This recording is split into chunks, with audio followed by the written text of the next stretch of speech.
Friends, welcome back to my channel. ഇന്ന് ഞാൻ വന്നിരിക്കുന്നത് എൻ്റെ 6 ഇയർ MBBS ലൈഫിൻ്റെ ഒരു എക്സ്പീരിയൻസ് പറയാൻ വേണ്ടിയാണ്, പ്രത്യേകിച്ച് അബ്രോഡ്. കാരണം ഇവിടെ ഒരു 6 ഇയർ MBBS ചെയ്യുന്നതും അബ്രോഡ് MBBS ചെയ്യുന്നതും തമ്മിൽ വളരെയധികം ഡിഫറൻസ് ഉണ്ട്. അതായത് നമ്മുടെ ലൈഫ് സ്റ്റൈൽ ആയാലും കോളേജ് ആയാലും അവിടുത്തെ ക്ലൈമറ്റ്, ഫുഡ് എല്ലാം എൻറ്റയർലി ഡിഫറെൻ്റ് ആയിരിക്കും.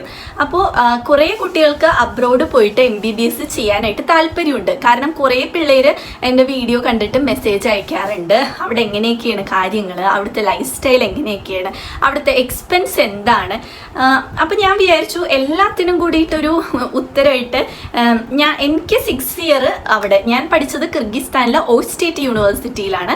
സോ എനിക്ക് 6 ഇയേഴ്സ് ഉണ്ടായ എക്സ്പീരിയൻസും ഓരോ കൊല്ലവും ഉണ്ടായ മാറ്റങ്ങളും എല്ലാ കാര്യങ്ങളും ഈ വീഡിയോയിലൂടെ പറയാമെന്നാണ് ഞാൻ വിചാരിക്കുന്നത്. ഫസ്റ്റ് തന്നെ ഞാൻ എങ്ങനെയാണ് കിർഗിസ്ഥാനിലേക്ക് പോയത് എന്നുള്ളൊരു കാര്യം പറയാം. ഞാനിവിടെ കേരളത്തിൽ റിപ്പീറ്റ് ചെയ്തതാണ്, എൻട്രൻസിന് റിപ്പീറ്റ് ചെയ്തതായിരുന്നു. പക്ഷെ കിട്ടിയില്ലെന്ന് വെച്ചിട്ടുണ്ടെങ്കിൽ എൻ്റെ തന്നെ കയ്യിലിരിപ്പോണ്ട് കിട്ടാതിരുന്നതാണ്. കാരണം ഞാൻ ആ സമയത്ത് റിപ്പീറ്റ് ചെയ്തെങ്കിലും ഒന്നും പഠിച്ചില്ലായിരുന്നു. ആ ഒരു സീരിയസ്നെസ് എന്തോ ആ സമയത്ത് വന്നില്ല. അത് ആർക്കും ഒരു മോട്ടിവേഷൻ അല്ലെങ്കിൽ ഇൻസ്പയർ ആവാൻ വേണ്ടി പറഞ്ഞതല്ല, അങ്ങനെ ആരും ചെയ്യരുത്. പക്ഷേ എനിക്കെന്തോ ആ ഒരു സമയത്തിൻ്റെ പറഞ്ഞിട്ട് കാര്യമില്ല, എൻ്റെ തന്നെ പ്രശ്നമായിരുന്നത് ആ സമയത്ത്. അപ്പോൾ നമ്മൾ പഠിച്ചില്ല, അതുകൊണ്ട് നമുക്കിവിടെ സീറ്റ് കിട്ടിയില്ല. പിന്നെ എനിക്ക് വേറൊരു കോഴ്സിനും പോകാനുള്ള ഒരു സമയത്ത് ഉണ്ടായിരുന്നില്ല. ഞാൻ ഈ റിപ്പീറ്റൊക്കെ ചെയ്ത് കഴിയണ വരെയും പുറത്തേക്ക് പോകാമെന്നുള്ളൊരു കാര്യം എൻ്റെ സ്വപ്നത്തിൽ പോലും ഉണ്ടായിരുന്നില്ല കേട്ടോ. പക്ഷേ റിപ്പീറ്റെല്ലാം ചെയ്ത് കഴിഞ്ഞ് കിട്ടാതെ ആയി കഴിഞ്ഞപ്പോൾ വേറെ പല കോഴ്സിനും ഈവൻ ഡിഗ്രിക്ക് വരെയും പോകാമെന്ന് ഞാൻ വിചാരിച്ചായിരുന്നു. ഡിഗ്രി വന്നു, പിന്നീട് വിചാരിച്ചു മെഡിക്കൽ പരമായിട്ട് എന്തെങ്കിലുമൊക്കെ നോക്കാന്നുള്ള രീതിയിൽ, ആയുർവേദം അതൊക്കെ നോക്കാമെന്നൊക്കെ വിചാരിച്ച് അതിനുള്ള കാര്യങ്ങളൊക്കെ അന്വേഷിച്ചൊക്കെ തുടങ്ങി. പക്ഷേ എങ്കിലും നമുക്കൊരു സാറ്റിസ്ഫാക്ഷൻ വരുന്നില്ല. MBBS എന്നുള്ളൊരു സ്വപ്നം കൊണ്ട് നടന്നിട്ട് പിന്നെ നമുക്ക് വേറെ ഒന്നിനും നമ്മുടെ ഫുൾ ഒരു മനസ്സോടുകൂടി പോകാൻ പറ്റുമെന്ന് എനിക്ക് തോന്നുന്നില്ല. എൻ്റെ ഒരു മെൻറ്റാലിറ്റി അങ്ങനെയായിരുന്നു. അപ്പോൾ എങ്ങനെയെങ്കിലും MBBS തന്നെ പഠിക്കണം എന്നുള്ള ഒരു ഇതിൽ ഞാൻ എന്ത് ചെയ്തു, അബ്രോഡ് നോക്കാമെന്ന് വിചാരിച്ചു. അപ്പോൾ ആ സമയത്ത് പത്രത്തിലൊക്കെ കുറേ പരസ്യങ്ങൾ വരുമായിരുന്നു, അബ്രോഡ് MBBS 15 lakhs എന്നൊക്കെ പറഞ്ഞ് കുറേ വരുമായിരുന്നു. അപ്പോൾ 15 lakhs ഒക്കെ ആണെങ്കിൽ പിന്നെയും കുഴപ്പമില്ല എന്നുള്ളൊരു രീതിക്കാണ് ഞാൻ അബ്രോഡ് ഇങ്ങനെ നോക്കി തുടങ്ങിയത്. ആദ്യം തന്നെ ഉക്രൈനാണ് കേട്ടോ നോക്കിയത്. ഉക്രൈൻ എൻ്റെ കുറച്ച് ഫ്രണ്ട്സ് പോയിട്ടുണ്ട് ഉക്രൈനിൽ, എൻ്റെ ഒപ്പം റിപ്പീറ്റ് ചെയ്ത കുട്ടികളൊക്കെ പോയായിരുന്നു. സോ അങ്ങനെ ആദ്യം ഉക്രൈനാണ് നോക്കിയത്. ഉക്രൈൻ നോക്കിയപ്പോൾ കുറച്ച് എക്സ്പെൻസ് കൂടുതലാണ്. അത് കഴിഞ്ഞ് റഷ്യ നോക്കി. റഷ്യ ഞാനിങ്ങനെ പത്രത്തിൽ കണ്ടിട്ട് ഇങ്ങനെ ഒരാളിങ്ങനെ വിളിച്ചൊക്കെ ചോദിച്ചായിരുന്നു. അവിടെയും എക്സ്പെൻസ് വളരെ കൂടുതലാണ്. അപ്പോൾ അങ്ങനെ ഇരിക്കുമ്പോഴാണ് എൻ്റെ വീടിൻ്റെ അടുത്തുള്ള ഞങ്ങൾക്ക് വളരെ പരിചയമുള്ള ഒരു കുട്ടിയും കൂടി പോകുന്നുണ്ട്, ഇങ്ങനെ പുറത്ത് പോകുന്നുണ്ടെന്ന് അറിഞ്ഞത്. അപ്പോൾ അവനാണെങ്കിൽ അവിടെ പഠിച്ച് തന്നെ ഒരു ചേച്ചി വഴിയായിട്ടാണ് അവൻ അഡ്മിഷൻ എടുക്കുന്നത് എന്നൊക്കെ അറിഞ്ഞു. അപ്പോൾ ഞാൻ വിചാരിച്ചു എന്നാൽ പിന്നെ ആ ചേച്ചിനെ വിളിച്ചൊന്ന് സംസാരിച്ച് നോക്കാമെന്ന് വിചാരിച്ചു. അങ്ങനെയാണ് ഞാൻ എൻ്റെ സീനിയർ ചേച്ചിയായിട്ട് ഞാൻ വിളിച്ച് സംസാരിക്കുന്നത്. അപ്പോൾ നോക്കിയപ്പോൾ എല്ലാ ഡീറ്റെയിൽസും ആ ചേച്ചിയാണെങ്കിൽ 1 വർഷം അവിടെ കംപ്ലീറ്റ് ആക്കിയായിരുന്നു. അപ്പോൾ എല്ലാ ഡീറ്റെയിൽസും നോക്കിയപ്പോൾ നമുക്ക് എല്ലാം കൊണ്ടും ഓക്കെ എന്നുള്ളൊരു അറ്റ്മോസ്ഫിയർ വന്നു കിർഗിസ്ഥാനിൽ. എക്സ്പെൻസ് ആയാലും ബാക്കിയുള്ളൊരു കൺട്രീസ് വെച്ച് നോക്കുമ്പോൾ എക്സ്പെൻസ് വളരെ കുറവായിരുന്നു. ലിവിങ് എക്സ്പെൻസും ഫീസ് ആണെങ്കിലും എല്ലാം കുറവായിരുന്നു. ഞാൻ 6 വർഷം മുന്നേ പോയ കാര്യമാണ് കേട്ടോ പറയുന്നത് കിർഗിസ്ഥാനിൽ. സോ അങ്ങനെ എല്ലാം കൊണ്ടും നമുക്ക് ഒരു യോജിച്ചൊരു അറ്റ്മോസ്ഫിയർ വന്നു. അങ്ങനെ ഞാൻ ഈ ചേച്ചി വഴി പരിചയപ്പെട്ടു. പിന്നെ അതുവഴി വേറൊരു അവിടെ അഡ്മിഷൻ എടുക്കുന്ന ഒരു ചേട്ടനായിട്ട് പരിചയപ്പെട്ടു. കൊല്ലത്തുള്ള ആ ചേട്ടനായിട്ട് പരിചയപ്പെട്ടിട്ട് ആ ചേട്ടനാണ് എനിക്ക് അഡ്മിഷൻ എടുത്തു തന്നത്. ഞാൻ വേറെ ഏജൻസി വഴിയൊന്നുമല്ല കിർഗിസ്ഥാനിലേക്ക് അഡ്മിഷൻ എടുത്തത്. എല്ലാവരും ചോദിക്കുന്നൊരു ചോദ്യമാണ്, ചേച്ചി ഏത് ഏജൻസി വഴിയായിട്ടാണ് പോയതെന്ന് കുറേ പേര് ചോദിക്കാറുണ്ട്. അപ്പോൾ ഞാനിങ്ങനെ ഏജൻസി വഴിയൊന്നുമല്ല പോയത്, ഒരു സീനിയർ ചേട്ടൻ വഴി ഡയറക്റ്റ് അഡ്മിഷൻ എടുക്കുകയാണ് ചെയ്തത്. പിന്നെ ഞങ്ങൾ ഇപ്പം ഈ ചേച്ചി വഴിയാണെങ്കിലും അവിടെ കുറേ സീനിയേഴ്സിനെ ഞങ്ങൾ പരിചയപ്പെട്ടു. അതിനുശേഷം എനിക്ക് പുറത്തോട്ട് പോകാനുള്ളൊരു പേടി ഉണ്ടായിരുന്നില്ല. കാരണം ഇവരൊക്കെ ആയിട്ട് സംസാരിച്ചു, പരിചയപ്പെട്ടൊക്കെ കഴിഞ്ഞപ്പോൾ അങ്ങനെ ഒരു പേടി മാറി കിട്ടി. എന്നാലും പോകുന്ന നേരമാകുമ്പോൾ എല്ലാവർക്കും ഒരു ചെറിയ ടെൻഷൻ ഉണ്ടാവും. ആദ്യമായിട്ട് പുറത്തൊരു രാജ്യത്തോട്ട് പോവുകയാണ്, അപ്പം അതിൻ്റെ ഒരു ടെൻഷൻ എല്ലാവർക്കും ഉണ്ടാവും. എന്നാലും വലിയ രീതിക്കുള്ളൊരു ടെൻഷൻ ആ സമയത്ത് എനിക്ക് ഉണ്ടായിരുന്നില്ല. കാരണം ഇവരൊക്കെ എല്ലാവരും അവിടെ ഉണ്ടല്ലോ എന്നുള്ളൊരു സമാധാനത്തിലാണ് ഞാൻ പോയത്. പിന്നെ ഞങ്ങൾ പോകുന്നതിന് മുന്നേ തന്നെ, ഇപ്പോൾ ഈ ചേട്ടൻ്റെ കീഴിൽ തന്നെ ഒരു 6 മലയാളീസ് ഉണ്ടായിരുന്നു. അപ്പോൾ പോകുന്നതിന് മുന്നേ തന്നെ ഞങ്ങൾ ഡൽഹിയിലൊക്കെ പോയിട്ടുണ്ടായിരുന്നു, അവിടെ MCAയുടെ എലിജിബിലിറ്റിക്ക് വേണ്ടിയിട്ട് അപ്ലൈ ചെയ്യാനായിട്ട്. അപ്പോൾ ആ സമയത്ത് തന്നെ എല്ലാവരും ഒക്കെ ആയിട്ടൊന്ന് കമ്പനിയൊക്കെ ആയി, ട്രിപ്പൊക്കെ പോണ പോലെ ഞങ്ങൾ പോയിട്ട് വന്നായിരുന്നു. അതുകൊണ്ട് അവരായിട്ട് കമ്പനിയായി. അങ്ങനെ ഇവിടെ നിന്ന് തന്നെ എൻ്റെ വീടിൻ്റെ അടുത്ത് നിന്ന് തന്നെ ഞാൻ പറഞ്ഞല്ലോ ഒരു കുട്ടിയുണ്ടെന്ന്, അപ്പോൾ അവനും ഉണ്ടായിരുന്നു. അങ്ങനെ ഒരു കുഴപ്പമില്ല, ഒരു ജോളിയായിട്ട് തന്നെയാണ് പോയത് ഫസ്റ്റ് ഇയർ. പിന്നെ ഫസ്റ്റ് ഇയർ പോകുമ്പോൾ നമുക്കൊരു ഐഡിയയും ഇല്ല ഫ്ലൈറ്റ് എപ്പോഴാണ്, ഒരു ഐഡിയ ഇല്ലായിരുന്നു. അപ്പോൾ ആ ചേട്ടൻ പറഞ്ഞു ഇന്ന സമയത്താണ് നമുക്ക് ഡൽഹിയിൽ നിന്നായിരുന്നു ഫ്ലൈറ്റ്, ചാർട്ടേഡ് ഫ്ലൈറ്റ് ആണ്, നമ്മുടെ സ്റ്റുഡൻസ് ആയിരിക്കുള്ളൂ അതിൽ കൂടുതൽ, നമ്മുടെ യൂണിവേഴ്സിറ്റിയിലേക്കുള്ള സ്റ്റുഡൻസ്. അപ്പോൾ ഡൽഹിയിൽ നിന്നായിരുന്നു ഫ്ലൈറ്റ്. അപ്പം ഡൽഹിയിൽ നമ്മൾ ഇന്ന സമയത്ത് എത്തണം എന്ന് ആ ചേട്ടൻ പറഞ്ഞായിരുന്നു. അപ്പം ആ സമയത്ത് എത്താലോ എന്നുള്ള രീതിക്ക് ഇവിടെ നിന്ന് ഡൊമസ്റ്റിക് ഫ്ലൈറ്റ് ഒക്കെ ബുക്ക് ചെയ്തു. ഡൊമസ്റ്റിക് ഫ്ലൈറ്റ് ബുക്ക് ചെയ്തതെന്ന് വെച്ചിട്ടുണ്ടെങ്കിൽ നമുക്ക് ഡൽഹിയിലെ ഫ്ലൈറ്റിൻ്റെ 1 ഡേ ബിഫോറാണ് ഞങ്ങൾക്ക് ഡൊമസ്റ്റിക് ഫ്ലൈറ്റ് ബുക്ക് ചെയ്യാനായിട്ട് ഉണ്ടായിരുന്നത്. സോ ഒരു ദിവസം മുന്നേ തന്നെ ഞങ്ങൾ ഡൽഹിയിലെത്തി. പിന്നെ കിർഗിസ്ഥാനിൽ പിന്നെ എന്നെത്തും എന്നൊരു ഐഡിയ ഇല്ല. ഞാൻ വിചാരിച്ചു ഒരു ദിവസം കഴിയുമ്പോഴേക്കും ഇവിടെ നിന്ന് പോയി ഒരു ദിവസം കഴിയുമ്പോഴേക്കും എത്തും എന്നൊക്കെയായിരുന്നു എൻ്റെ ഒരു നിഗമനം. പക്ഷെ അതിനെപ്പറ്റി ചോദിക്കേ അങ്ങനെയുള്ളൊരു ഇതൊന്നും എനിക്ക് ഉണ്ടായിരുന്നില്ല. ഞാൻ ജസ്റ്റ് ആ സമയത്ത് ഇന്ന സമയത്താണോ ഫ്ലൈറ്റ് എന്ന് പറഞ്ഞപ്പോൾ ഓക്കെ, ഇവിടെ നിന്ന് ഡൊമസ്റ്റിക്കും ബുക്ക് ചെയ്ത് തലേ ദിവസം നൈറ്റ് ഞങ്ങൾ ഡൽഹിയിലെത്തി. ആ സമയത്ത് നമ്മുടെ ഒപ്പം ആരും കൂടെ ഒന്നും വരത്തില്ല, ഞങ്ങൾ പോകുന്ന സ്റ്റുഡൻസ് മാത്രമേ ഉണ്ടായിരുന്നുള്ളൂ. ഞങ്ങളെല്ലാവരും ആദ്യമായിട്ട് ഇൻ്റർനാഷണൽ യാത്ര ചെയ്യുന്ന ആൾക്കാരും കൂടിയായിരുന്നു. അങ്ങനെ ഞങ്ങൾ തലേ ദിവസം രാത്രി ഡൽഹി ഇൻ്റർനാഷണൽ എയർപോർട്ടിലെത്തി. അപ്പോൾ ഞങ്ങളുടെ വിചാരം എന്താണെന്ന് വെച്ചിട്ടുണ്ടെങ്കിൽ നേരെ നമുക്ക് എയർപോർട്ടിൻ്റെ അകത്ത് കയറി ഇരിക്കാം, അകത്താവുമ്പോൾ ഇച്ചിരി നല്ല സുഖത്തിലൊക്കെ ഇരിക്കാമല്ലോ എന്നൊക്കെയാണ് വിചാരിച്ചത്. പക്ഷെ നമ്മൾ അകത്ത് കയറ്റത്തില്ലായിരുന്നല്ലോ. കാരണം എപ്പോഴാണോ നമ്മളുടെ ബോർഡിങ് അതിന് കുറച്ച് സമയം മുന്നേ ആണ്, ചെക്കിങ്ങിൻ്റെ ഒക്കെ കുറച്ച് സമയം മുന്നേ നമുക്ക് എയർപോർട്ടിൻ്റെ അകത്ത് കയറാൻ പറ്റുള്ളായിരുന്നു.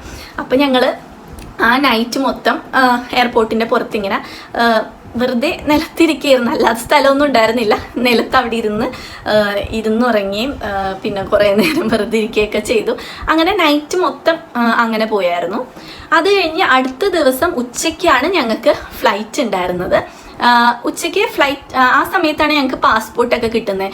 നമ്മൾ നേരത്തെ തന്നെ പാസ്പോർട്ടെല്ലാം ഇവർക്ക് അയച്ചു കൊടുത്തിട്ടുണ്ടായിരുന്നു, അതിൽ വിസ എല്ലാം ചെയ്യാൻ വേണ്ടിയിട്ട്. അപ്പോൾ പാസ്പോർട്ട് ആ സമയത്താണ് കിട്ടുന്നത്. അപ്പോൾ പാസ്പോർട്ട് വാങ്ങിക്കാൻ ചെന്ന സമയത്താണ് ഒരു നീണ്ടൊരു ക്യൂ ആണ്.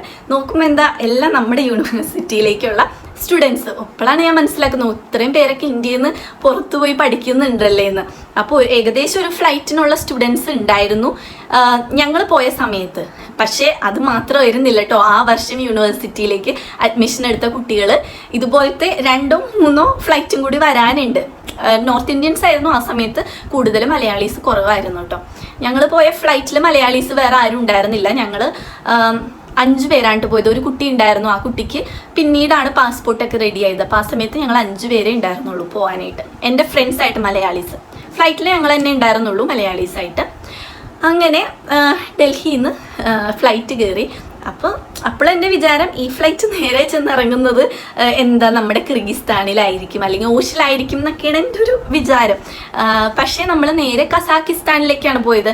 അവിടെ നിന്നായിരുന്നു നെക്സ്റ്റ് ഫ്ലൈറ്റ് ഉണ്ടായിരുന്നത്. കസാക്കിസ്ഥാനിൽ അൽമാട്ടി എന്നുള്ളൊരു എയർപോർട്ടിലാണ് നമ്മൾ ഫസ്റ്റ് തന്നെ ഇറങ്ങുന്നത്. അപ്പോൾ അവിടെ ഇറങ്ങി കഴിഞ്ഞപ്പോഴാണ് ഭയങ്കര തണുപ്പ്, ഇതുവരെ ഫീൽ ചെയ്യാത്തൊരു തണുപ്പായിരുന്നു അവിടെ എയർപോർട്ടിൽ ഉണ്ടായിരുന്നത്. നോക്കിയപ്പോൾ എന്തോ പുറത്തോട്ട് നോക്കിയപ്പോഴേ എന്തോ ഇങ്ങനെ തരിതരിയായിട്ട് ഇങ്ങനെ വീണുകൊണ്ടിരിക്കുന്നത്. അപ്പോഴാണ് മനസ്സിലാക്കുന്നത്. അപ്പോൾ അവിടെ സ്നോഫാൾ സ്റ്റാർട്ട് ചെയ്ത സമയമായിരുന്നു. സോ അതിൻ്റേതായിട്ടുള്ള എല്ലാ തണുപ്പുണ്ടായിരുന്നു. ഞാനാണെങ്കിൽ ഒന്നും എടുത്തിട്ടില്ല, വിൻ്റർ ഡ്രസ്സസ് ഒന്നും എടുത്തിട്ടില്ല. എല്ലാം അവിടെ ചെന്ന് വാങ്ങിക്കാം എന്നുള്ളൊരു ധാരണയിലായിരുന്നു. അവിടെയാണെങ്കിലും വിൻ്റർ തുടങ്ങുന്നേ ഉണ്ടായിരുന്നുള്ളൂ. ഞങ്ങളൊരു ഒക്ടോബറിലാണ് പോയത്. കിർഗിസ്ഥാനിൽ ആ സമയത്ത് വിൻ്റർ ജസ്റ്റ് സ്റ്റാർട്ട് ആവുന്നേ ഉണ്ടാവുള്ളൂ. അതുകൊണ്ട് എല്ലാം അവിടെ ചെന്നിട്ട് വാങ്ങിക്കാന്നുള്ള രീതിയിൽ ഒന്നും എടുക്കാതെയാണ് പോയത്. സാധാരണ നൈസായിട്ടുള്ള ഡ്രസ്സൊക്കെ ഇട്ട് അവിടെ ഇരിക്കുകയാണ്. അപ്പോഴാണ് ഞാനിങ്ങനെ എൻ്റെ മനസ്സിൽ ഓരോരോ റിഗ്രറ്റുകൾ ഇങ്ങനെ വരാൻ തുടങ്ങി. നമ്മുടെ നാട്ടിൽ ഇത്രയും നല്ല ക്ലൈമറ്റിൽ ഇരുന്നിട്ടും ഞാൻ പഠിച്ചില്ല. ഇനി ആ ഒരു ഇത്രയും തണുപ്പുള്ള സ്ഥലത്ത് എങ്ങനെ പോയി ഇരുന്ന് പഠിക്കും? നമ്മൾ പഠിക്കാനാണല്ലോ പോണത്, എങ്ങനെ പഠിക്കും? അങ്ങനെയൊക്കെയുള്ളൊരു ചിന്ത അന്നേരം എൻ്റെ മനസ്സിലോട്ട് വന്നായിരുന്നു. അങ്ങനെ എങ്ങനെയോ ഒരു നൈറ്റ് കഴിഞ്ഞിട്ടാണ് നെക്സ്റ്റ് ഡേ മോർണിംഗ് എങ്ങാണ്ടായിരുന്നു അവിടെ നിന്ന് പിന്നെ കിർഗിസ്ഥാനിലേക്ക് ഫ്ലൈറ്റ് ഉണ്ടായിരുന്നത്. അങ്ങനെ ഒരു നൈറ്റ് മൊത്തം അവിടെ കസാക്കിസ്ഥാനിലെ അൽമാട്ടി എയർപോർട്ടിൽ എങ്ങനെയോ കഴിച്ച് കൂട്ടിയെന്ന് തന്നെ പറയാം. കാരണം അത്രയും തണുപ്പായിരുന്നു. പിന്നെ എൻ്റെ ഒരു ഫ്രണ്ട് അവൻ്റെ കയ്യിൽ എന്തോ ബെഡ്ഷീറ്റ് എന്തൊക്കെയോ ഉണ്ടായിരുന്നു ഹാൻഡ് ബാഗിൽ, അതൊക്കെ വെച്ച് എങ്ങനെയൊക്കെയോ അഡ്ജസ്റ്റ് ചെയ്ത് ഇങ്ങനെ അന്നത്തെ ദിവസം കഴിഞ്ഞു. അത് കഴിഞ്ഞ് നെക്സ്റ്റ് ഡേ ഫ്ലൈറ്റ് ഇറങ്ങിയത് ഞങ്ങൾ നേരെ കിർഗിസ്ഥാനിലെ ബിഷ്കേക്കിലാണ്. ബിഷ്കേക്കാണ് കിർഗിസ്ഥാൻ്റെ ക്യാപിറ്റൽ. ബിഷ്കേക്കിൽ ഇറങ്ങി കഴിഞ്ഞിട്ട് മോർണിംഗ് തന്നെ ബിഷ്കേക്കിൽ എത്തിയായിരുന്നു. പക്ഷെ അവിടെ നിന്ന് ഫ്ലൈറ്റ് വൈകിട്ടായിരുന്നു. അങ്ങനെ ഒരു ദിവസം മൊത്തം ബിഷ്കേക്ക് എയർപോർട്ടിലായിരുന്നു. അവിടെ വെച്ചിട്ടാണ് ഞാൻ ശോഭിതനെ ആദ്യമായിട്ട് കാണുന്നത്. എനിക്ക് അവിടെ കിട്ടിയ ആദ്യത്തെ ഒരു ഫ്രണ്ടാണ്. ഇപ്പം മലയാളീസ് ഉണ്ടെങ്കിലും നമ്മുടെ ക്ലാസ്മേറ്റ് ആവുന്നൊന്നും എനിക്കറിയില്ലായിരുന്നു. ശോഭിത ആദ്യമായിട്ട് ഇങ്ങനെ നമ്മളോട് വന്ന് ഇങ്ങനെ സംസാരിക്കുകയൊക്കെ ചെയ്തായിരുന്നു. അങ്ങനെ ആ എയർപോർട്ടിൽ വെച്ച് ശോഭിതനെ കണ്ട് പരിചയപ്പെട്ടു. പിന്നെ ഞങ്ങൾ ഫ്ലൈറ്റ് കയറിയപ്പോൾ എൻ്റെ സീറ്റിൻ്റെ അടുത്തിരുന്ന കുട്ടിയൊക്കെ ആയിട്ട് പരിചയപ്പെട്ടു. തമിഴ്നാട്ടിൽ നിന്നായിരുന്നു ആ കുട്ടി ഉണ്ടായിരുന്നത്. അങ്ങനെ പരിചയപ്പെട്ട് വൈകുന്നേരമാണ് ഞങ്ങൾ ഓഷിലെത്തുന്നത്. ഏകദേശം 3 ദിവസം എങ്ങാണ്ട് എടുത്തു നാട്ടിൽ നിന്ന് കേരളത്തിൽ നിന്ന് ഫ്ലൈറ്റ് കയറിയിട്ട് ഓഷിലെത്താൻ വേണ്ടി. പക്ഷേ ഇപ്പോൾ വന്ന കുട്ടികളെ എന്തായാലും 1 ഡേ കൊണ്ട് എത്തും കേട്ടോ. കാരണം ഇപ്പം അത്രയും ലോങ് ഫ്ലൈറ്റ് ഒന്നും ഡൽഹി ടു ഓഷ് എടുക്കുന്നില്ല. ഡയറക്റ്റ് ബിഷ്കേക്കിലോട്ട്, ബിഷ്കേക്കിൽ നിന്ന് നേരെ ഓഷിലേക്ക്, അല്ലെങ്കിൽ ഡയറക്റ്റ് ഓഷ് തന്നെ ഉണ്ടാവാറുണ്ടെന്ന് തോന്നുന്നു. ഇപ്പം അത്രയും ബുദ്ധിമുട്ടിൻ്റെ ഒരാവശ്യവുമില്ല. ഒറ്റ ദിവസവും കൊണ്ട് എത്തും. കൂടിപ്പോയ 1.5 ദിവസവും കൊണ്ട് നമുക്ക് ഓഷിലെത്താം. പക്ഷേ ഞങ്ങൾ പോയ സമയത്തുള്ള സാഹചര്യമുണ്ട് ഞാൻ പറഞ്ഞത്. അപ്പം അങ്ങനെ ഓഷിലെത്തിയപ്പോഴായാലും തണുപ്പാണ്. വിൻ്റർ തുടങ്ങുന്നു എന്ന് പറഞ്ഞാലും നമ്മുടെ നാട്ടിൽ വെച്ച് നോക്കുമ്പോൾ നല്ല തണുപ്പാണ്. ചെറിയ ചാറ്റൽ മഴയൊക്കെ ഉള്ളൊരു സമയത്താണ് ഞങ്ങൾ ചെന്നത്. നല്ല തണുപ്പുള്ളൊരു സമയമായിരുന്നു. അങ്ങനെ ഞങ്ങൾ നേരെ ചെന്ന് ഹോസ്റ്റലല്ലായിരുന്നു കേട്ടോ, ഞങ്ങൾക്ക് ഫ്ലാറ്റ് തന്നെയായിരുന്നു. സോ ഞാൻ ആദ്യം കുറച്ച് 1 വീക്ക് എന്തോ എൻ്റെ സീനിയർ ഇവിടെ എൻ്റെ വീടിൻ്റെ അടുത്തുള്ളൊരു ചേച്ചി ഉണ്ടല്ലോ, ആ ചേച്ചിയുടെ ഒപ്പമാണ് ഞാൻ 1 വീക്ക് നിന്നത്. അവിടെ ചെന്നപ്പോഴേക്കും പിന്നെ സമയം പോകുന്നത് അറിയുന്നില്ല. പെട്ടെന്നായിരുന്നു സമയം പോകുന്നത്. ഒരു ദിവസം എങ്ങനെ കഴിയുമെന്ന് നമുക്ക് പറയാൻ പറ്റുന്നുണ്ടായിരുന്നില്ല. അങ്ങനെ ടൈം പോവുമായിരുന്നു. 1 വീക്ക് അവിടെ നിന്നത്. കാരണം എൻ്റെ ഒപ്പം ഫ്ലാറ്റിലുണ്ടായിരുന്ന ഒരു കുട്ടി വരാനായിട്ട് 1 വീക്കും കൂടി കഴിഞ്ഞായിരുന്നു പാസ്പോർട്ടൊക്കെ റെഡിയായി വന്നപ്പോൾ. സോ അത്രയും നാൾ ഞാൻ ആ സീനിയറിൻ്റെ ഒപ്പമാണ് നിന്നത്. അങ്ങനെ പിന്നെ നമ്മുടെ ഇവിടുത്തെ ഫുഡ് ഹാബിറ്റ് ഒന്നല്ല അവിടെ എന്ന് വെച്ചാൽ രാവിലെ ബ്രേക്ക്ഫാസ്റ്റ്, ഉച്ചയ്ക്ക് ചോറ്, വൈകിട്ട് ചായ, രാത്രി ഡിന്നർ, അങ്ങനെ ഒരു സിസ്റ്റമേ അവിടെ ഉണ്ടായിരുന്നില്ല. നമുക്ക് വേണമെങ്കിൽ ചെയ്യാവുന്നതേ ഉണ്ടായിരുന്നുള്ളൂ. പക്ഷെ നമുക്ക് അറിയില്ല ആ സമയത്ത് എന്തൊക്കെ ചെയ്യണം, എങ്ങനെയൊക്കെ ചെയ്യണം എന്നൊന്നും ഒരു ഐഡിയ ഉണ്ടായിരുന്നില്ല. ഞങ്ങൾ തന്നെ ഫുഡ് ഉണ്ടാക്കി കഴിക്കലായിരുന്നു. അന്ന് വേറെ മെസ്സോ കാര്യങ്ങളോ ഒന്നും നമുക്ക് ഇപ്പോഴാണെങ്കിൽ കുറേ സ്ഥലത്തുനിന്ന് നമുക്ക് ഇന്ത്യൻ ഫുഡിൻ്റെ മെസ്സ് വാങ്ങിക്കാൻ കിട്ടും. അങ്ങനെയുള്ളൊരു സെറ്റപ്പ് ഒന്നും ഉണ്ടായിരുന്നില്ല അവിടെ. ഹോസ്റ്റലിൽ നിൽക്കുന്ന കുട്ടികൾക്ക് ഹോസ്റ്റലിലെ ഫുഡ് എന്നല്ലാതെ വേറെ മെസ്സോ കാര്യങ്ങളോ അങ്ങനെയൊന്നും ഉണ്ടായിരുന്നില്ല. അപ്പോൾ ഞങ്ങൾ ചെന്ന സമയത്ത് ആദ്യം കുറച്ച് ദിവസം ഈ സീനിയറിൻ്റെ ഒപ്പം നിന്നു. അപ്പോൾ ഏകദേശം എനിക്ക് മനസ്സിലായി ഇവിടെ നമ്മൾ ഇങ്ങനെയൊക്കെ ആയിരിക്കും ഫുഡ് ഹാബിറ്റ്സ്. അതായത് രാവിലെ നമ്മൾ ബ്രേക്ക്ഫാസ്റ്റ് കഴിക്കാറില്ല. പിന്നെ നമ്മളൊരു ഉച്ചയാകുമ്പോൾ എന്തെങ്കിലും കഴിച്ച് വൈകുന്നേരത്തെ ഫുഡ് എന്തായാലും ഉറപ്പായിട്ട് ഉണ്ടാക്കും. കാരണം നമുക്ക് ക്ലാസ് ഒക്കെ കഴിഞ്ഞ് വന്നിട്ട് ടൈം കിട്ടുന്ന, ഫുഡ് ഉണ്ടാക്കുന്ന സമയം കിട്ടുന്നത് അപ്പോഴാണ്. അപ്പം അതെന്തായാലും നമ്മൾ വൈകുന്നേരത്തെ ഫുഡ് ഉണ്ടാക്കും. അപ്പം അങ്ങനെയാണ് ഞങ്ങൾ ഫസ്റ്റ് ഇയർ മൊത്തം നമ്മുടെ ഒരു രീതിയായിരുന്നത്. ഫസ്റ്റ് ഇയർ ഞങ്ങൾക്ക് ഞങ്ങളിപ്പോൾ നിൽക്കുന്ന ഫ്ലാറ്റ് എന്ന് വെച്ചിട്ടുണ്ടെങ്കിൽ ഏകദേശം 3/4 മണിക്കൂർ 1 മണിക്കൂറിൻ്റെ ദൂരം കോളേജിൽ നിന്ന് ഉണ്ടായിരുന്നു ഞങ്ങൾ ഫസ്റ്റ് ഇയർ നിന്ന ഫ്ലാറ്റിൽ. അപ്പോൾ 7 മണിയാവുമ്പോൾ ഇറങ്ങിയാലാണ്, ഞങ്ങൾക്ക് 8 മണിക്കാണ് ക്ലാസ് സ്റ്റാർട്ട് ചെയ്യുന്നത്. 8 മണിയാകുമ്പോഴേക്കും അവിടെ എത്താൻ പറ്റുള്ളൂ. അപ്പോൾ ഞങ്ങൾ എല്ലാ ദിവസവും രാവിലെ 7 മണിക്ക് ഇറങ്ങും. അപ്പോൾ 7 മണിക്ക് ഇറങ്ങുന്നതുകൊണ്ട് തന്നെ ബ്രേക്ക്ഫാസ്റ്റ് ഉണ്ടാക്കി കഴിക്കുക അങ്ങനെ ഒരു പരിപാടിയേ ഉണ്ടായിരുന്നില്ല ഫസ്റ്റ് ഇയർ മൊത്തം. അങ്ങനെയായിരുന്നു. അപ്പോൾ രാവിലെ തന്നെ നമ്മൾ 7 മണിയാകുമ്പോൾ ഇറങ്ങും. വൈകുന്നേരം വരെ ക്ലാസ് എന്തായാലും ഫസ്റ്റ് ഇയറൊക്കെ കമ്പൽസറി ആയിട്ട് ഫുൾ ടൈം ക്ലാസ് ഉണ്ടാവുമായിരുന്നു. അപ്പോൾ ഞങ്ങൾ പോവും. ഉച്ചയ്ക്ക് അവിടെ നിന്ന് എന്തെങ്കിലും കഴിക്കും. ചില ദിവസം അതും കഴിക്കാറില്ല കേട്ടോ, ചില ദിവസം കഴിക്കുക. അങ്ങനെയൊക്കെ ഒരു ഓർഡർ ഒരു ഫുഡ് ഹാബിറ്റ്സ് ഒന്നും ആയിരുന്നില്ല. വേണമെങ്കിൽ നമുക്കത് റെഡിയാക്കി എടുക്കാമായിരുന്നു. പക്ഷെ അന്ന് അത്രയ്ക്കൊരു വിവരമോ കാര്യങ്ങളൊന്നും ഇല്ലാത്തതുകൊണ്ട് നമ്മൾ ഇങ്ങനത്തെ ഒരു പാറ്റേണിലാണ് ഫുഡെല്ലാം കഴിച്ചു പോയിക്കൊണ്ടിരുന്നത്. പിന്നെ കോളേജിൽ ക്യാൻറ്റീൻ ഉണ്ട്, ഇന്ത്യൻ ക്യാൻറ്റീൻസ് ഇഷ്ടം പോലെ ഉണ്ട് കോളേജിൽ. ആ സമയത്തും ഇന്ത്യൻ ക്യാൻറ്റീൻസ് ഉണ്ടായിരുന്നു കേട്ടോ കോളേജിൽ. ഒരു 1-2 ഇന്ത്യൻ ക്യാൻറ്റീൻസ് ഉണ്ടായിരുന്നു, പിന്നെ റഷ്യൻ ക്യാൻറ്റീൻസ് 2 ഉണ്ടായിരുന്നു. അപ്പോൾ ക്യാൻറ്റീൻസ് ഉണ്ട്, നമുക്ക് എവിടെ നിന്ന് വേണമെങ്കിലും പോയി ഫുഡ് കഴിക്കാം. ആ സമയത്ത് പിന്നെ ഇപ്പോൾ ഉള്ള അത്ര എക്സ്പെൻസ് അന്ന് അവിടെ ഉണ്ടായിരുന്നില്ല കേട്ടോ. അപ്പോൾ നമ്മളങ്ങനെ ഉച്ചയ്ക്ക് കഴിച്ച് അങ്ങനെ ഒരു രീതിക്ക് ഉള്ള ഫുഡ് ഹാബിറ്റ്സ് ഒക്കെ ആയിട്ട് 1 വർഷം മുന്നോട്ട് പോയി. രാത്രി എന്തായാലും ഡിന്നർ ഞങ്ങൾ കമ്പൽസറി ആയിട്ട് ഉണ്ടാക്കും. പിന്നെ അത് രാത്രിയിലത്തെ ഫുഡ് ഉണ്ടാക്കുന്നത് കുറച്ച് കൂടുതൽ, പക്ഷെ ഫസ്റ്റ് ഇയർ ഒന്നും അങ്ങനെ നടന്നിരുന്നൊന്നുമില്ല കേട്ടോ. ചിലപ്പോൾ ഒക്കെ ഇത്തിരി കൂടുതലുണ്ടാവുന്നല്ലാതെ ഫസ്റ്റ് ഇയർ ഒക്കെ ഉച്ചയ്ക്കൊക്കെ പുറത്തുനിന്ന് തന്നെ നമ്മൾ കോളേജിലെ ക്യാൻറ്റീനിൽ നിന്ന് തന്നെയാണ് എന്തെങ്കിലുമൊക്കെ കഴിക്കേണ്ടെങ്കിൽ കഴിക്കുള്ളായിരുന്നു. അപ്പം അങ്ങനെയായിരുന്നു ഫസ്റ്റ് ഇയർ പോയിരുന്നത്. പിന്നെ നമ്മൾ അവിടെ ചെല്ലുമ്പോൾ തന്നെ എന്ന് വെച്ചാൽ വീട്ടിൽ നിന്ന് മാറി നിൽക്കുന്ന ഒരു പ്രശ്നം എല്ലാവർക്കും ഉണ്ടാകും. അല്ലാതെ ചിലപ്പോൾ ബോയ്സിനൊക്കെ ചിലപ്പോൾ അങ്ങനെ പ്രശ്നമില്ലായിരിക്കും എന്ന് തോന്നുന്നു, പക്ഷേ ഗേൾസിന് എന്തായാലും ഒരു വിഷമമൊക്കെ എന്തായാലും കാണും. എനിക്കും ഉണ്ടായിരുന്നു അത്. ആദ്യത്തെ ഒരു 5 മാസം 6 മാസമൊക്കെ കുറച്ചൊരു 6 മാസമൊന്നും ഇല്ലായിരുന്നു തോന്നുന്നു, ഒരു 4 മാസം അത്രയും കണക്കാക്കാം, ഒരു മാനസിക ഒരു ബുദ്ധിമുട്ടൊക്കെ ഉണ്ടായിരുന്നു. പിന്നെ ഏക ആശ്വാസം എന്ന് പറയുന്നത് നമ്മുടെ ഫ്രണ്ട്സ് ഉണ്ട്, നമ്മുടെ സീനിയേഴ്സ് ഉണ്ട്. സോ അവരൊക്കെ ഉള്ളതുകൊണ്ട് പിന്നെ അങ്ങോട്ട് അഡ്ജസ്റ്റ് ചെയ്ത് നമ്മൾ പോയി. പിന്നെ നമ്മൾ ഇടയ്ക്ക് ഇങ്ങനെ ട്രിപ്പ് പോകും. ഫസ്റ്റ് ഇയർ മുതലേ നമ്മുടെ സീനിയേഴ്സ് കൊണ്ടുപോകായിരുന്നു ട്രിപ്പ് പോകാനും അല്ലെങ്കിൽ ഫുഡ് കഴിക്കാൻ പുറത്തു പോകാനും ജസ്റ്റ് കറങ്ങാനും ഒക്കെ നമ്മൾ ഫസ്റ്റ് ഇയർ മുതലേ പോവുമായിരുന്നു. സോ അങ്ങനെയൊക്കെ വരുമ്പോൾ ഈ ഒരു വിഷമം നമ്മൾക്ക് കുറഞ്ഞു വന്നു. അങ്ങനെ ഒരു ആദ്യത്തെ നാളുകളിൽ ഈ ഫുഡിൻ്റെ ഇതായതുകൊണ്ട് നമ്മൾ ക്ഷീണിക്കും. എന്തായാലും നമ്മൾ ഫസ്റ്റ് ഇയർ വന്ന സ്റ്റുഡൻസ് അവിടെ വരുമ്പോൾ ക്ഷീണിക്കും, അത് ഉറപ്പായിട്ടുള്ള കാര്യമാണ്. നമ്മളെല്ലാവരും അങ്ങനെ തന്നെയായിരുന്നു. പിന്നീടാണ് നമ്മൾ ഓരോന്നും ഇവിടെ ഇങ്ങനെയൊക്കെയാണ് കാര്യങ്ങൾ, ഇന്ന സാധനങ്ങളൊക്കെ വാങ്ങിച്ച്, ഇന്ന സാധനങ്ങൾക്കൊക്കെ വില കുറവാണ് അപ്പം അതൊക്കെ വാങ്ങിക്കാം. കുറേ നാളെത്തുമ്പോഴാണ് നമുക്ക് അവിടുത്തെ ഒരു രീതിയായിട്ട് നമുക്ക് അഡ്ജസ്റ്റ് ചെയ്യാൻ പറ്റുള്ളൂ. ഫസ്റ്റ് ഇയർ തന്നെ എല്ലാവർക്കും അത്യാവശ്യം ബുദ്ധിമുട്ടും കാര്യങ്ങളൊക്കെ ഉണ്ടാവും. പിന്നെ നമ്മളത് ഞാൻ വീട്ടിൽ അങ്ങനെ വിഷമമുണ്ടെന്ന് അങ്ങനത്തെ കാര്യങ്ങളൊന്നും ഞാൻ വീട്ടിൽ പറയാറില്ല. കാരണം ഇവരതിലും വിഷമിച്ചായിരിക്കും നമ്മളെ വിട്ടിരിക്കുന്നത്. അപ്പോൾ അവിടെ ചെന്നിട്ട് നമ്മൾ ബുദ്ധിമുട്ടാണെന്ന് ഇവരോട് വിളിച്ച് പറഞ്ഞിട്ടുണ്ടെങ്കിൽ എൻ്റെ അമ്മയൊക്കെ ഭയങ്കര ഇതാണ്, സെൻസിറ്റീവാണ്. അതുകൊണ്ട് ഞാൻ അങ്ങനെ ഇങ്ങനെ ഫുഡ് കഴിക്കുന്നുണ്ട്, എല്ലാ നേരവും കഴിക്കുന്നുണ്ട് അങ്ങനെയൊക്കെ പറയുള്ളൂ. ഇപ്പോൾ രാവിലെ കഴിച്ചിട്ടില്ല അങ്ങനെയൊന്നും പറയാറില്ല അങ്ങനെ. പക്ഷെ അത് അത്ര വലിയ ബുദ്ധിമുട്ടൊന്നും അല്ല, ഒരു ലൈറ്റ് എന്തെങ്കിലും ചെറിയ രീതിക്കുള്ള ഒരു ബുദ്ധിമുട്ടും കാര്യങ്ങളൊക്കെ ഫസ്റ്റ് ഇയർ നമുക്ക് ഉണ്ടാവും. പക്ഷെ അത് വലിയ കാര്യമായിട്ട് എനിക്കിപ്പോഴും തോന്നുന്നില്ല. അങ്ങനെ നമ്മൾ ഫസ്റ്റ് ഇയർ കഴിഞ്ഞു. ഞാൻ എല്ലാ വർഷവും നാട്ടിലേക്ക് വരുമായിരുന്നു. വെക്കേഷൻ ടൈമിൽ നമുക്ക് 2 മാസം ലീവ് ഉണ്ടാകും. അപ്പോൾ ആ സമയത്ത് ഞാൻ നാട്ടിലോട്ട് വരാറുണ്ട്. അപ്പോൾ ഫസ്റ്റ് ഇയർ അങ്ങനെ കഴിഞ്ഞു. പിന്നെ സെക്കൻഡ് ഇയർ ആയി കഴിഞ്ഞപ്പോൾ ഞങ്ങൾ സീനിയേഴ്സും പിന്നെ ഞങ്ങൾ കഴിഞ്ഞ് വന്ന ഫസ്റ്റ് ഇയർ സ്റ്റുഡൻസും എല്ലാവരും ഒരു ഡോമാണ് ഞങ്ങൾ സെക്കൻഡ് ഇയർ എടുത്തായിരുന്നു. അതായത് ഡോം എന്ന് വെച്ചാൽ ഒരു വീടായിരുന്നു, വലിയൊരു വീടായിരുന്നു. അങ്ങനെ എല്ലാവരും കൂടി ഒരു 10-27 പേരുണ്ടായിരുന്നു ആ ഡോമിൽ. അപ്പോൾ ഞങ്ങൾക്ക് ഫസ്റ്റ് ഇയറിനേക്കാളും ഫുഡ് ഉണ്ടാക്കൽ കുറച്ചും കൂടി ബുദ്ധിമുട്ടായി മാറിയായിരുന്നു സെക്കൻഡ് ഇയർ. കാരണം ഇപ്പോൾ 27 പേർക്ക് നമ്മൾ ഒരേ കിച്ചണിൽ നിന്നാണ് ഫുഡ് ഉണ്ടാക്കുന്നത്. അപ്പോൾ അതിൻ്റെ കുറച്ചും കൂടി ഒരു ബുദ്ധിമുട്ടായിരുന്നു. അപ്പോൾ ഞാൻ ഫസ്റ്റ് ഇയറിനേക്കാളും ഇങ്ങനെയായിട്ടാണ് സെക്കൻഡ് ഇയർ നാട്ടിലേക്ക് വന്നത്. പക്ഷേ എല്ലാവരും കൂടി ആകുമ്പോൾ അത് വേറൊരു സന്തോഷമാണ്. ഫുഡൊന്നുമല്ല, നമുക്ക് കുറേ പേരുണ്ടല്ലോ, എല്ലാവരും മലയാളീസ് ആയിരുന്നു. സോ നമുക്ക് ഇത്രയും പേരുണ്ടല്ലോ എന്നുള്ളൊരു ധൈര്യവും കാര്യങ്ങളൊക്കെ അവിടെ നിൽക്കുമ്പോൾ ഉണ്ടായിരുന്നു. പിന്നെ നമ്മുടെ സീനിയേഴ്സൊക്കെ നമ്മുടെ ഒപ്പം തന്നെ ഉണ്ടായിരുന്നു. ഇവിടുന്ന് എന്നെ കൊണ്ടുപോയ ചേച്ചി എല്ലാവരും അവിടെ ഉണ്ടായിരുന്നു. അത് വേറൊരു ഇത്. പിന്നെ നമുക്ക് ഫുഡിൻ്റെ മാത്രം ഒരു സെക്കൻഡ് ഇയർ ആയിരുന്നപ്പോൾ നമുക്ക് ഉണ്ടായിരുന്നുള്ളൂ. അത് ഈ പറഞ്ഞ പോലെ 27 പേര് അവിടെ കിച്ചൺ ആയിരുന്നെങ്കിൽ ഒരു കിച്ചണേ ഉള്ളൂ.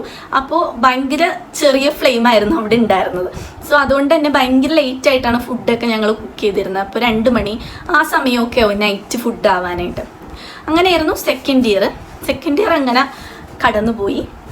എല്ലാം വലിയ കുഴപ്പമൊന്നുമില്ല, നമുക്ക് അത്ര വലിയ ബുദ്ധിമുട്ടൊന്നും പറയാൻ പറ്റത്തില്ല. നമ്മൾ പിന്നെ നന്നായിട്ട് എൻജോയ് ചെയ്തിരുന്നു. പിന്നെ പഠിത്തം എന്ന് വെച്ചിട്ടുണ്ടെങ്കിൽ എനിക്കൊക്കെ ആ സമയത്ത് എന്താണെന്ന് വെച്ചാൽ ക്ലാസ്സിൽ മാർക്ക് വാങ്ങിക്കണം, അങ്ങനെയുള്ളൊരു രീതിക്ക് ക്ലാസ്സിലേക്ക് വേണ്ടിയിട്ട് ഇങ്ങനെ പഠിക്കുമായിരുന്നു. പക്ഷെ നമ്മുടെ ഇവിടുത്തെ FMG എക്സാമിന് വേണ്ടിയിട്ടുള്ള പ്രിപ്പറേഷനൊന്നും ആ കാലത്ത് നടന്നിരുന്നില്ല.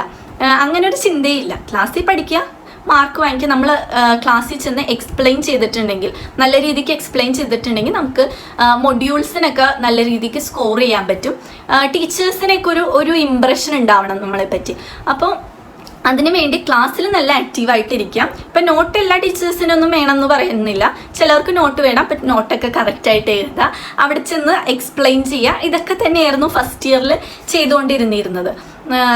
മിക്കവാറും റെഫറൻസ് ഒന്നും ഞാൻ ടെക്സ്റ്റ് നോക്കിയല്ല ആ സമയത്ത് പഠിച്ചിരുന്നത്. നമുക്ക് ലെക്ചർ എടുക്കുമ്പോൾ ഓരോ PDF കാര്യങ്ങളൊക്കെ നമുക്ക് കിട്ടുമായിരുന്നു, ടീച്ചേഴ്സ് തന്നെ പ്രിപ്പയർ ചെയ്യുന്ന.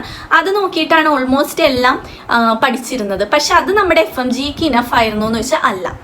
കാരണം FMG വേറൊരു പാറ്റേൺ ആണ്. അതിന് നമ്മൾ അതിൻ്റെ കോച്ചിങ് തന്നെ എടുത്താലേ അത് ക്ലിയർ ചെയ്യാൻ നമുക്ക് പറ്റുള്ളൂ. പക്ഷെ ഫസ്റ്റ് ഇയർ സെക്കൻഡ് ഇയർ അങ്ങനെ ഒരു ചിന്ത ഉണ്ടായിരുന്നില്ല. പിന്നെ തേർഡ് ഇയറിലേക്ക് വന്നു. തേർഡ് ഇയറിലേക്ക് വന്നപ്പോൾ ഞങ്ങളിപ്പോൾ ഈ ഫുഡിൻ്റെ ഒരു പ്രോബ്ലം ഉള്ളത് കൊണ്ട് തന്നെ ഞങ്ങൾ കുറച്ച് പേരായിട്ട് ഫ്ലാറ്റ് എടുത്ത് മാറി. അപ്പോൾ ഫുഡൊക്കെ ഏകദേശം സെറ്റായി. എങ്കിലും ഞങ്ങൾ ഈ 3 നേരം 4 നേരം ഒന്നും കഴിപ്പൊന്നും ഉണ്ടായിരുന്നില്ല. 2 നേരം ഫുഡ് എന്തായാലും കറക്റ്റായിട്ടൊക്കെ കഴിക്കുമായിരുന്നു. അങ്ങനെ തേർഡ് ഇയർ ആയി. തേർഡ് ഇയർ അങ്ങനെ ഇരിക്കുമ്പോഴാണ്, തേർഡ് ഇയർ കഴിയാറാവുന്ന സമയമായപ്പോഴേക്കാണ് നമ്മുടെ കൊറോണ വരുന്നത്. കൊറോണ വന്നു കഴിഞ്ഞ് ഫുള്ള് ലോക്ക്ഡൗൺ ആയി. കുറേ നാൾ ഞങ്ങൾ ഫ്ലാറ്റിൽ തന്നെയായിരുന്നു. പിന്നെ നാട്ടിലേക്ക് പോകാനായിട്ട് ആ സമയത്ത് ഫ്ലൈറ്റ് ഒന്നും ഉണ്ടായിരുന്നില്ല. പിന്നീടാണ് വന്ദേ ഭാരത് അങ്ങനത്തേക്കുള്ള കാര്യങ്ങളൊക്കെ വന്ന് നമ്മൾ നാട്ടിലെത്താൻ പറ്റി. പിന്നെ ആ സമയത്തായാലും നമ്മൾ ലോക്ക്ഡൗൺ ആണെങ്കിലും നമുക്ക് ഫുഡ് ഐറ്റംസും കാര്യങ്ങളൊക്കെ വിളിച്ചു പറഞ്ഞിട്ടുണ്ടെങ്കിൽ നമ്മുടെ ഫ്രണ്ടിൽ കൊണ്ട് തരുമായിരുന്നു.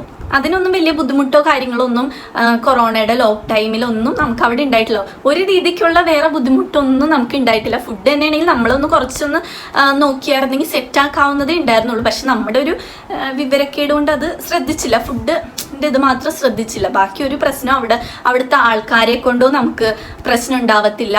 അതുപോലെ തന്നെ കോളേജിലാണെങ്കിലും ടീച്ചേഴ്സ് എല്ലാം നല്ല ഫ്രണ്ട്ലിയാണ്.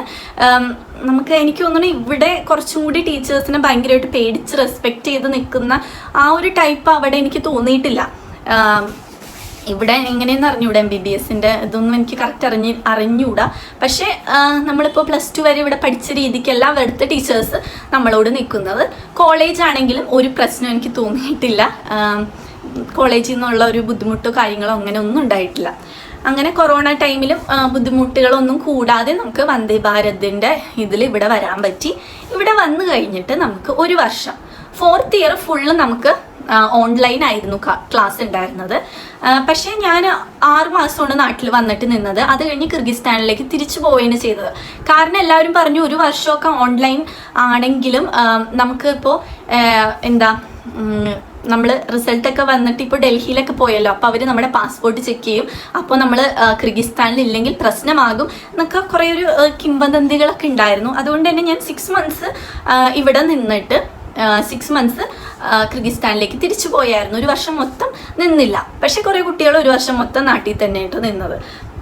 അങ്ങനെ നമ്മൾ തിരിച്ചു പോയി. പിന്നെ ഈ പാസ്പോർട്ടും കാര്യങ്ങളൊക്കെ നോക്കുന്നതൊക്കെ ഉള്ളത് തന്നെയാണ്. അവർ പാസ്പോർട്ടൊക്കെ നോക്കിയായിരുന്നു. പക്ഷെ അത് നമ്മൾ അഫക്റ്റ് ചെയ്യത്തില്ല. നമ്മുടെ യൂണിവേഴ്സിറ്റിയിൽ ഒരു 1 ഇയർ ഓൺലൈൻ ആണെന്നുള്ളത് ഉണ്ട്. അപ്പോൾ നിന്നവരായാലും പോയവരായാലും അവരത് അഫക്റ്റ് ചെയ്യുന്നില്ല കേട്ടോ. കാര്യങ്ങളൊന്നും അഫക്റ്റ് ചെയ്തില്ലായിരുന്നു. Online class 1 year.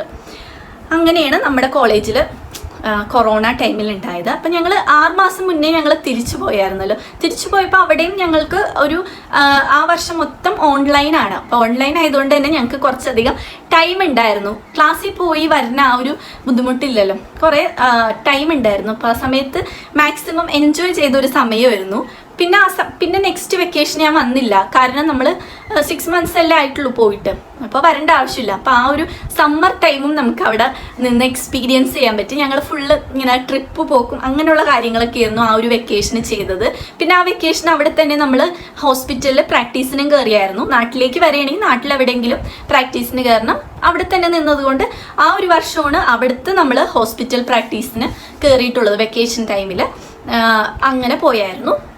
പിന്നെ അതുപോലെ തന്നെ ഒരുപാട് ട്രിപ്പുകൾ ആ സമയത്ത് പോയായിരുന്നു.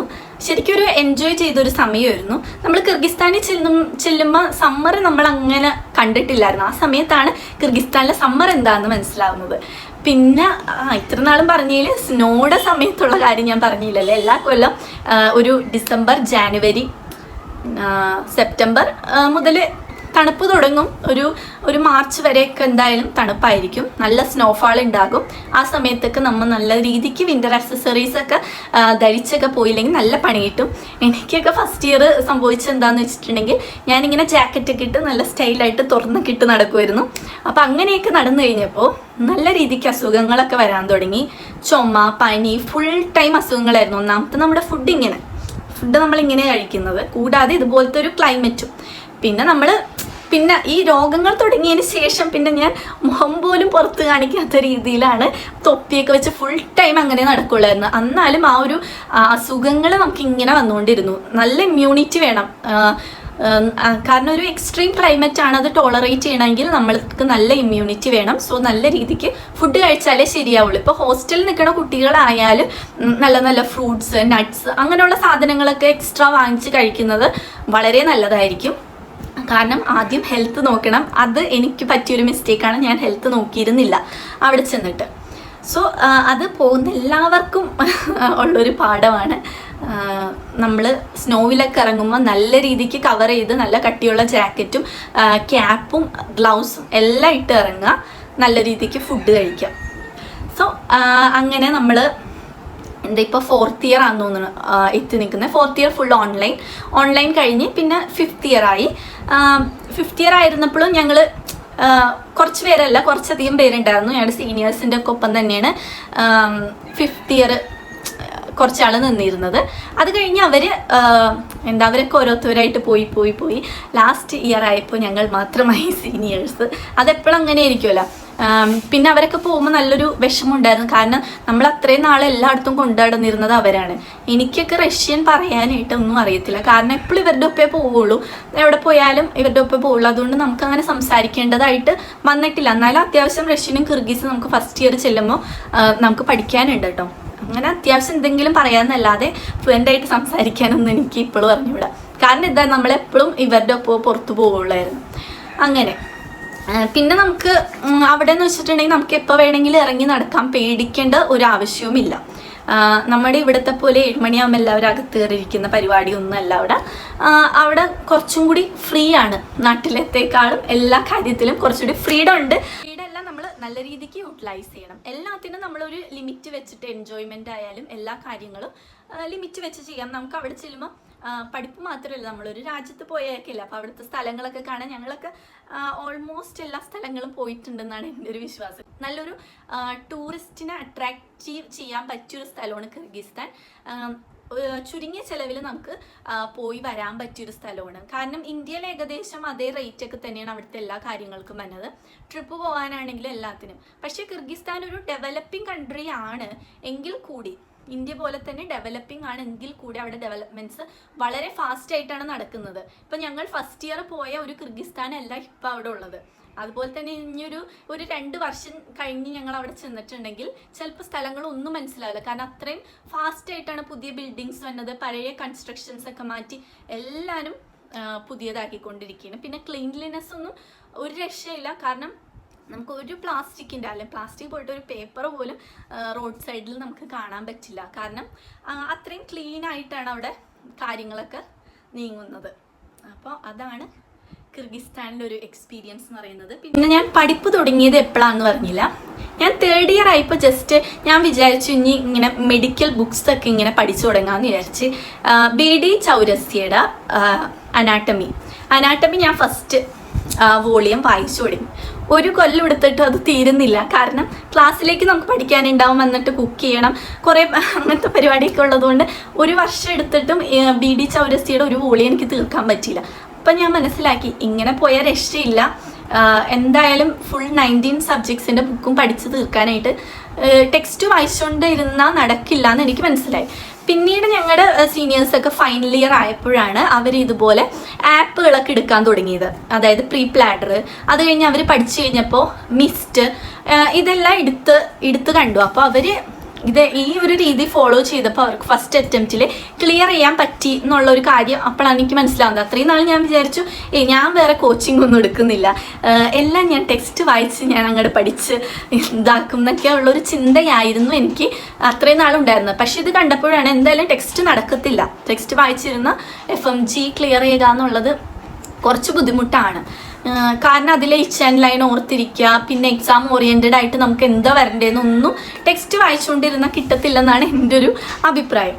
അപ്പം ഞാൻ ടാറ്റിക്സ് മാറ്റി 3rd ഇയർ 4th ഇയറിലല്ല, ഒരു 5th ഇയർ ആയപ്പോഴാണ് ഞാൻ പ്രീ പ്ലാഡർ പഠിക്കാൻ തുടങ്ങിയത്. പ്രീ പ്ലാഡർ എന്നാലും ഭയങ്കര സ്ലോവിലാണ് നീങ്ങിക്കൊണ്ടിരുന്നത്. കാരണം ഓൾറെഡി അതിൽ വീഡിയോസ് അവർ അപ്ലോഡ് ആക്കിയിട്ടുണ്ടാവും, നമുക്ക് സൗകര്യമുള്ള ടൈമിൽ ഇരുന്ന് പഠിക്കാം. അങ്ങനെയാണ് പ്രീ പ്ലാഡറിൻ്റെ ഒരു പാറ്റേൺ എന്ന് പറയുന്നത്. പിന്നെ പ്രീ പ്ലാഡർ ഭയങ്കര എക്സ്റ്റെൻസീവാണ് എന്ന് വെച്ചാൽ കുറേ അധികം ഉണ്ട്. അത് പഠിച്ചിട്ടുണ്ടെങ്കിൽ നമുക്ക് MD PG എടുക്കുമ്പോൾ വളരെ നല്ലതായിരിക്കും. പക്ഷേ ഇത്രയും ഒരു 6 months കാലയളവിൽ അല്ലെങ്കിൽ 1 year കാലയളവിൽ അത് പഠിച്ചു തീർക്കാൻ പറ്റുമെന്ന് എനിക്ക് തോന്നുന്നില്ല. പക്ഷെ ഞാൻ പ്രീ പ്ലാഡർ പഠിച്ചു തുടങ്ങി, ഒരു 5th ഇയർ ആയപ്പോൾ പഠിച്ചു തുടങ്ങി. 6th ഇയർ കഴിഞ്ഞപ്പോഴേക്കും പ്രീ പ്ലാഡറിൽ ഒരു 5 വീഡിയോസ്, പക്ഷേ 5 സബ്ജക്ട്സിൻ്റെ വീഡിയോസ് ഞാൻ കണ്ടു തീർത്തു. അതിൽ മെയിൻ സബ്ജക്റ്റുകൾ തന്നെയല്ല കണ്ടു തീർത്തത്, എന്നാലും ഒരു 5 സബ്ജക്റ്റ് കണ്ടു തീർത്തു. പക്ഷെ അത് റിവൈസ് ചെയ്യാനോ അതിരുന്ന് പിന്നെ വായിക്കാനോ അതിലെ ക്വസ്റ്റ്യൻസ് ചെയ്യാനോ അങ്ങനത്തെ ഒരു ടൈമൊന്നും കിട്ടിയിട്ടുണ്ടായിരുന്നില്ല. പിന്നെ ഞാൻ ഇടയ്ക്ക് ചെയ്തിരുന്നത് FMG സൊല്യൂഷൻസിൻ്റെ ഒരു ബുക്ക് ഞാൻ വാങ്ങിച്ചിട്ടുണ്ടായിരുന്നു. അതും ഇടയ്ക്ക് ചെയ്യുമായിരുന്നു. അതിൻ്റെ ഒരു 10ൽ 1 ഭാഗം ഞാൻ കിർഗിസ്ഥാനിൽ വെച്ച് ചെയ്തിട്ടുണ്ടാകും FMG സൊല്യൂഷൻസ്. പിന്നെ ഇതുപോലെ പ്രീ പ്ലാഡറിൻ്റെ ഒരു 5 സബ്ജക്ട്സിൻ്റെ വീഡിയോസും കണ്ടിട്ടുണ്ടാവും. പിന്നെ നമുക്ക് അവിടെ ഫ്രീ FMG കോച്ചിങ് ഉണ്ടായിരുന്നു. നമ്മൾ ഫൈനൽ ഇയർ സ്റ്റുഡൻസിനെ ഫോക്കസ് ചെയ്തിട്ടാണ് ആ കോച്ചിങ്. അതിലെ എല്ലാ ക്ലാസ്സിലും ഞാൻ അറ്റൻഡ് ചെയ്തിട്ടില്ലെങ്കിലും കുറച്ചൊക്കെ ക്ലാസ്സുകളിൽ ഞാൻ പോയിരുന്നു. അതും അവരൊരു 4-5 ദിവസത്തെ ക്ലാസ് ആണെങ്കിലും വളരെ എക്സാം ഓറിയൻറ്റഡ് ആയിട്ടാണ് അവർ നാട്ടിലെ ഫേമസ് ടീച്ചേഴ്സാണ് അവിടെ ക്ലാസ് എടുത്തുകൊണ്ടിരുന്നത്. അത് എല്ലാവരും അറ്റൻഡ് ചെയ്യുക. അവിടെ കിർഗിസ്ഥാനിൽ ഇപ്പോൾ ഉള്ള സ്റ്റുഡൻസ് ആണെങ്കിലും ആ ക്ലാസ് അറ്റൻഡ് ചെയ്യുക. മെയിൻലി 6th ഇയർ സ്റ്റുഡൻസിനെ ഫോക്കസ് ചെയ്തിട്ടാണ് ക്ലാസ് നടത്തുന്നതെങ്കിലും സീറ്റ് ഒഴിവുണ്ടെങ്കിൽ നമുക്ക് 1st ഇയർ മുതലുള്ള സ്റ്റുഡൻസിനും കയറിയിരുന്ന് ക്ലാസ് കേൾക്കാം, ഒരു കുഴപ്പവുമില്ല. ചില സാറുമാർ വരുമ്പോൾ സീറ്റ് ഭയങ്കര ലിമിറ്റഡ് ആയിരിക്കും. കാരണം ഇപ്പോൾ അസാം സാറൊക്കെ വന്ന സമയത്ത് ഭയങ്കര, ഞങ്ങൾ നേരത്തെ പോയാലും സീറ്റ് കിട്ടാത്തൊരവസ്ഥയായിരുന്നു. സാറൊക്കെ ഭയങ്കര ഫേമസ് ആയിട്ടുള്ളതല്ലേ, അങ്ങനെയൊക്കെ വരുമ്പോൾ സീറ്റ് കിട്ടത്തില്ല. അല്ലാതെ കുറേ സബ്ജക്ട്സ് ഒക്കെ വരും, അവർ നന്നായിട്ട് ക്ലാസ് എടുക്കും, പക്ഷെ അത്ര ഫേമസ് അല്ലാത്തത് കൊണ്ടായിരിക്കാം സ്റ്റുഡൻസ് വരാത്തത്. അപ്പോൾ അങ്ങനെയുള്ള ക്ലാസ്സൊക്കെ നമ്മൾ മാക്സിമം യൂട്ടിലൈസ് ചെയ്യുക. ഫ്രീ ആയിട്ട് കിട്ടുന്ന ക്ലാസ്സാണ്, സോ നമ്മളതെല്ലാം മാക്സിമം യൂട്ടിലൈസ് ചെയ്യാം. പിന്നെ അങ്ങനെ 6th ഇയർ ആയി ഞാൻ ഈ പ്രീ പ്ലാഡറൊക്കെ വെച്ചുകൊണ്ട് ഇങ്ങനെ ഇരുന്നു. പക്ഷേ എന്നാലും പ്രീ പ്ലാഡർ 5 സബ്ജക്റ്റ് ഒക്കെ കണ്ടു തീർത്തെന്നും പറഞ്ഞിട്ട് ഒന്നും ആവത്തില്ല, നമുക്ക് FMG പഠിക്കാനായിട്ട് ഒന്നും ആവത്തില്ല. അപ്പോൾ പിന്നീടാണ് എന്തായാലും മിസ്റ്റ് എടുക്കാന്നുള്ളൊരു തീരുമാനം അപ്ലൈക്ക് എത്തിയായിരുന്നു. കാരണം നമ്മുടെ സീനിയേഴ്സൊക്കെ ഫോളോ ചെയ്ത ആ ഒരു മെത്തേഡിൽ തന്നെ ഞാനും മിസ്റ്റ് എടുക്കാൻ തീരുമാനിച്ചു. അങ്ങനെ മിസ്റ്റ് ലാസ്റ്റ് ഇയർ കഴിഞ്ഞു നാട്ടിൽ വന്നപ്പോഴാണ് ഞാൻ മിസ്റ്റിൻ്റെ ഇത് സ്റ്റാർട്ട് ചെയ്തത്. ജൂലൈ 20th മിസ്റ്റിൻ്റെ ക്ലാസ് സ്റ്റാർട്ട് ചെയ്തത്. അതിനെപ്പറ്റി ഞാനൊരു വീഡിയോ നേരത്തെ ചെയ്തിട്ടുണ്ട്. മിസ്റ്റ് എന്താണോ പറയുന്നത് അത് കറക്റ്റായിട്ട് ഫോളോ ചെയ്തു. 6 months ഞാൻ ഫോളോ ചെയ്തു, അത്രേ ചെയ്തിട്ടുള്ളൂ.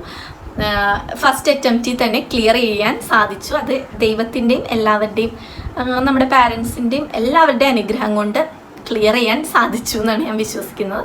പിന്നെ നന്നായിട്ട് ഹാർഡ് വർക്ക് ചെയ്തു. 6 months നന്നായിട്ട് ഹാർഡ് വർക്കും ചെയ്ത് ഇപ്പോൾ എല്ലാം ഇത് ക്ലിയർ ചെയ്ത് ഇവിടെ ഇരിക്കുന്നു. ഇനിയുള്ള ഒരു കടമ്പാന്ന് വെച്ചാൽ 1 year ഇൻറ്റേൺഷിപ്പാണ്. പക്ഷെ മെയിൻ തിങ് കഴിഞ്ഞു, നമ്മുടെ FMG അതായിരുന്നു മെയിൻ തിങ്. ക്ലിയർ ചെയ്യാന്നുള്ളതായിരുന്നു മെയിൻ സാധനം.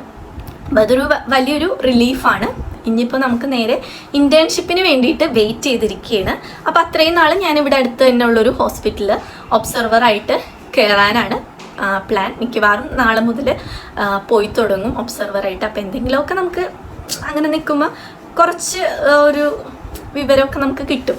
അപ്പം അങ്ങനെ പോകാനാണ് ഇപ്പോഴത്തെ പ്ലാൻ. അപ്പോൾ ഇതായിരുന്നു ഒരു 6 yearsലെ നമ്മുടെ ഒരു കാര്യങ്ങൾ. അപ്പോൾ എല്ലാവർക്കും കുറേയൊക്കെ ഡൗട്ടൊക്കെ ക്ലിയർ ചെയ്തു എന്ന് വിചാരിക്കുന്നു.